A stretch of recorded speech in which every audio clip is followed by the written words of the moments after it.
Bonjour à toutes et à tous. On se retrouve pour le 3e épisode du MLS Time. On démarre par l'image de la semaine.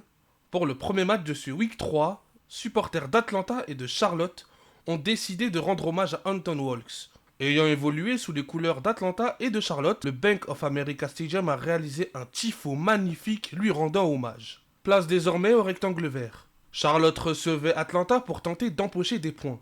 Les espoirs s'envolent après seulement 4 minutes de jeu. Sur une récupération haute, Atlanta se met en évidence par l'intermédiaire de Thiago Almada. L'Argentin attire donc 3 défenseurs et Caleb Wiley est servi. Il ne se fait pas prier pour mettre le ballon au fond des filets. Moins de 15 minutes ont suffi à Atlanta pour faire le break. On retrouve encore Caleb Wiley, cette fois-ci à la passe décisive pour l'ancien Lillois Luis Araujo. Charlotte est au fond du gouffre. Atlanta donne une véritable leçon de réalisme offensif à Charlotte. Juste avant la mi-temps, Caleb Wiley est de nouveau décisif.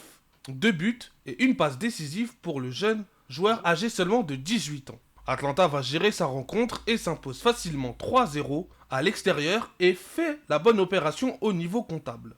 On se dirige vers le TQL Stadium de Cincinnati. Choc entre deux équipes qui étaient encore invaincues cette saison. La rencontre s'est débloquée sur une frappe à l'entrée de surface de l'avant-centre des locaux Brenner. Ce sera d'ailleurs le seul but inscrit de la rencontre. Une victoire qui permet à Cincinnati de rester tout en haut de la conférence Est. Pour Seattle, c'est un coup d'arrêt, mais pas de quoi sonner l'alarme pour autant. À domicile, dans son Geodis Park, Nashville recevait le mauvais élève du CF Montréal.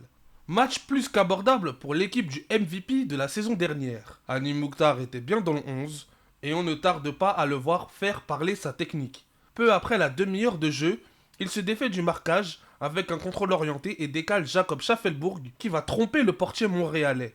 1-0 donc, Nashville vient de réaliser le plus dur. Jolie célébration au passage. 2-3 for Jacob Schaffelburg, the newest introduction into this Nashville attack. What a start for the Canadian. It's 1-0 to Nashville.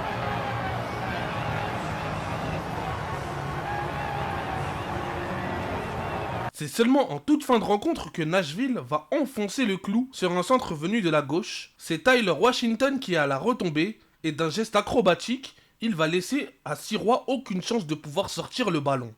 Sous la pluie du Geodis Park, Nashville respecte son rang et accroche donc le trio de tête de la conférence Est. Au Yankee Stadium, le New York City FC pouvait enfin aller chercher la première victoire de sa saison. Devant elle, une grosse équipe, l'Inter Miami, encore invaincu avec 2 victoires. Les visiteurs pensaient ouvrir le score en début de rencontre par Joseph Martinez, mais l'arbitre lève à juste titre son drapeau pour le signaler hors jeu. 3 minutes plus tard, c'est de l'autre côté que l'arbitre lève son drapeau pour signaler Pellegrini hors jeu. Les deux équipes se neutralisent donc. Difficile de voir une équipe prendre l'avantage sur l'autre. C'est sur un coup franc que le match va se débloquer. C'est le défenseur suédois Christopher McVeigh qui va dévier le ballon dans son propre but. Victoire donc du New York City FC qui lance peut-être enfin sa saison. Côté Miami, on vient de louper l'occasion de prendre seule la tête de la conférence Est. Au Subaru Park, Philadelphie voulait se racheter, après sa défaite sur la pelouse de l'Inter Miami. Quoi de mieux que d'affronter le Chicago Fire, pas encore bien rentré dans sa saison. Après une première période sans but, le match s'emballe au retour des vestiaires. Herbers se voit expulsé après un tacle pas maîtrisé. En supériorité numérique, Philadelphie peut pourquoi pas en profiter pour trouver la faille. Après pléthore d'occasions, de la maladresse dans le dernier geste, Philadelphie peut remercier le gardien de Chicago. À la 89e minute, le petit Torres n'est pas attaqué et prend donc sa chance. Avec son erreur de main, le gardien permet au ballon de rentrer. Explosion de joie pour les finalistes en titre de la dernière MLS Cup qui réagissent immédiatement après leur défaite lors du week précédent. L'autre finaliste de la MLS Cup, le LAFC, jouait de nouveau à domicile. Elle accueillait le New York England Revolution qui avait fait un sans faute jusque-là. Le match a tourné à la démonstration. La faute au duo Bouanga-Tillman. Dès la 12e minute, Tillman élimine son vis-à-vis et il est fauché dans la surface.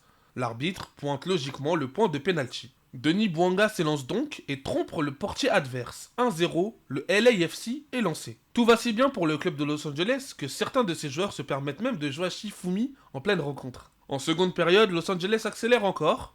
Suite à une ouverture magnifique de Cifuentes, Bouanga fait parler son jeu de corps pour bien se situer et termine l'action avec sang-froid.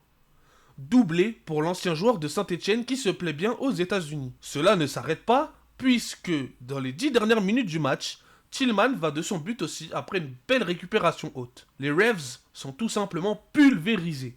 3-0, nouvelle démonstration offensive de la part du LAFC. Match parfait donc, puisque dans le temps additionnel, la recrue croate Biuk ouvre son compteur but en MLS bien servi par un Denis Bouanga XXL. 4-0 score final. Le LAFC vient déjà de se placer en potentiel successeur à sa propre succession, tant l'attirail offensif est démentiel. Dernier match de ce MLS Time nous emmène au Providence Park. Portland accueille l'équipe de ce début de saison, la nouvelle expansion, le St. Louis City. Portland voulait laver l'affront du week dernier tant ils ont été surclassés par le LAFC malgré le score qui peut s'avérer trompeur. Au bout de 2 minutes, Portland va ouvrir le score sur un corner grâce à McGraw qui s'impose dans les airs. Il trompe le portier suisse Roman Burki, 1-0 pour Portland. Attention à Saint-Louis, car les Timbers sont bel et bien déterminés. Mais Saint-Louis a montré sa capacité de résilience. Dans le temps additionnel de la première mi-temps, Jarrell Stroud profite d'un léger cafouillage pour reprendre une frappe dans la surface qui surprend le gardien. Portland va-t-elle connaître le même sort que Charlotte ou encore Austin? Sur un coup franc, Saint-Louis va encore tout renverser. Kyle Hibbert, le défenseur canadien, se retrouve à la retombée et propulse le ballon dans les filets. Saint-Louis l'a encore fait. Ils ont encore réalisé une remontée. Quelle équipe, quelle belle valeur de combativité dans cette nouvelle franchise. Les visiteurs vont tenir jusqu'à la fin et vont remporter une 3e victoire en autant de matchs et vont s'installer tout en haut du tableau de la conférence Ouest. Elle réalise ainsi le meilleur départ de l'histoire d'une équipe d'expansion en égalant Seattle qui l'avait fait en 2009. Jetons un petit coup d'œil sur les autres résultats, marqués par beaucoup de résultats nuls. Les Whitecaps et les Dallas FC se quittent dos à dos. Pareil entre Toronto et le Columbus Crew. Minnesota et le New York Red Bull n'arrivent pas à se départager. Pas de but entre le Kansas City et le Los Angeles Galaxy. San Jose avance dans l'ombre, mais continue les bons résultats avec une victoire contre le Colorado Rapids. Enfin, Austin l'emporte à l'extérieur sur la pelouse du Real Salt Lake. Du côté du classement de la conférence Est, les victoires combinées d'Atlanta, de Nashville et de Cincinnati leur permettent de caracoler en tête avec 7 points chacun. Philadelphie se replace, pareil pour le New York City. Alerte rouge pour Charlotte et Montréal qui continuent de truster les places de cancre avec toujours 0 points inscrits. À l'ouest, Saint-Louis avec son sans faute lance une jolie dynamique. Attention aussi au LAFC qui commence à trouver son rythme de croisière. Le Galaxy n'arrive pas encore à lancer sa saison, il faudra surveiller que l'équipe ne s'englue pas dans une mauvaise spirale qui pourrait les éloigner des objectifs prévus pour eux.